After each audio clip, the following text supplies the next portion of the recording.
एक बार की बात है, एक तालाब में दो मछलियाँ और एक मेढक साथ रहा करते थे।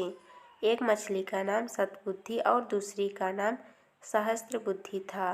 वहीं मेढक का नाम एक बुद्धि था। मछलियों को अपनी बुद्धि पर बड़ा घमंड था, लेकिन मेढक अपनी बुद्धि पर कभी घमंड नहीं करता था। फिर भी तीनों आपस में बहुत अच्छे दोस्त थे। तीनों इकट्ठे तालाब में एक साथ घूमा करते थे और हमेशा एक साथ रहा करते थे। जब भी कोई समस्या आती तो तीनों साथ मिलकर उससे निपटते थे।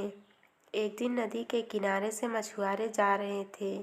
उन्होंने देखा कि तालाब में बहुत सारे मछलियां हैं। मछुआरों ने कहा, हम कल सुबह यहाँ आएंगे और बहुत सारी मछलियां पकड़कर ले जाएंगे।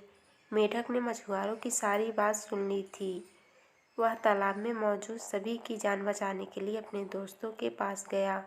उसने सतबुद्धि और सहस्त्रबुद्धि को मछुआरों की सारी बात बताई। एक बुद्धि मेढक ने कहा, उन्हें अपनी जान बचाने के लिए कुछ करना चाहिए। दोनों मछलियाँ कहने लगी, हम मछुआरों के डर से अपने पूर्वजों की जगह छोड़कर नहीं जा सकते हैं। दोनों ने फिर कहा, हमें डरने की ज़रूरत नहीं है। हमारे पास इतनी बुद्धि है कि हम अपना बचाव कर सकते हैं। वही एक बुद्धि मेढक ने कहा, मुझे पास में मौजूद एक तालाब के बारे में पता है, जो इसी तालाब में से जुड़ा है। उसने तालाब के अन्य जीवों को भी साथ चलने को कहा, लेकिन कोई भी एक बुद्धि मेढक के साथ जाने को तैयार नहीं था, क्योंकि सभी को सतबुद्धि और सहस्त्रबुद्धि पर भरोसा था कि वो उन सबकी जान बचा लेगी। मेढक ने कहा, तुम सब मेरे साथ चलो, मछुआरे सुबह तक आ जाएंगे। इस पर सहस्त्रबुद्धि ने कहा, उसे तालाब में छिपने की एक जगह पता है। सतबुद्धि ने भी कहा, उसे भी तालाब में छिपने की जगह मालूम है। इस पर मेढक ने कहा, मछुआरों के पास बड़ा जाल है, तुम उनसे बच सकते हो। लेकिन मछलियों को अपनी बुद्धि पर बहुत गुमान था। उन्होंने मेढक की एक न सुनी। लेकिन मेढक उसी रात अपनी पत्नी के साथ दूसरे तालाब में चला गया।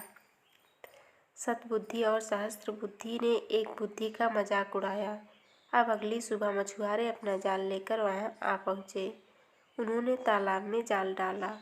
तालाब के सभी जीव अपनी जान बचाने के लिए भागने लगे, लेकिन मछुआरों के पास बड़ा जाल था, जिस कारण कोई भी बचकर नहीं जा सका। जाल में बहुत सारी मछलियाँ पकड़ी गई और सतबुद्धि और सहस्त्रबुद्धि ने भी बहुत बचने की कोशिश की, लेकिन उन्हें भी मछुआरों ने पकड़ लिया। जब उन्हें तालाब से बाहर लाया गया तब तक दोनों की मौत हो चुकी थी। सतबुद्धि और सहस्त्रबुद्धि का आकार सबसे बड़ा था, इसीलिए मछुआरों ने उन्होंने बाकी मछलियों को एक टोकरी में डाला, जबकि सतबुद्धि और सहस्त्रबुद्धि को कंधे पर उठाकर चल दिए। जब वह दूसरे तालाब के सामने पहुँचे तो एक बुद्धि मेढक की नज़र इन दोनों पर पड़ी। उसे अपने मित्रों की यह हालत देख बड़ा दुख हुआ।